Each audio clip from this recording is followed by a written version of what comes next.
Hello အားလုံးမင်္ဂလာပါအားလုံးမင်္ဂလာပါခင်ဗျာအစီရဲ့ main boss ကမစစ်တာနဲ့ကြာတာတော့ဒီနေ့မှပြန်ရောက်လာနဲ့စစ်လိုက်တာကြည့်လိုက်အောင်ဂျာမနီကပေးတဲ့စာတွေဂျာမနီရောက်မှဒီလိုစာအများကြီးလက်ခံရရှိဖို့တယ်နော်တွေ့လားအရှူရာကလာတဲ့စာတွေရောဒီအခုယုံကလာတဲ့စာတွေရောပြီးတခြားတယ်ပါတယ်ညာတယ်မသိဘူးအများကြီးပဲတွေ့လားဂျာမနီမှာလေခင်မဘလောက်တိုးတဲ့တယ်ဆိုပေမဲ့ဒီစာကလေ main boss ကအရင်ရေးကြည့်တယ်ဒီထက်မှာကိုယ့်အကြောင်းကြားစာတွေဗာလောက်ရမယ့်ဟာတွေဒီအကြောင်းသားဆို radio test တို့ဒီtest တို့ဆောင်ရတဲ့ဟာတွေလေနော်အဲ့လိုမျိုးတွေလာတယ်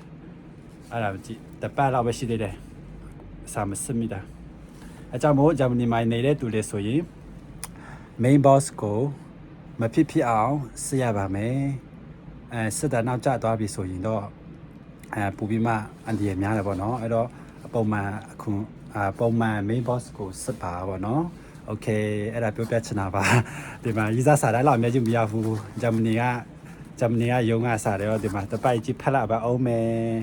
good night ပါ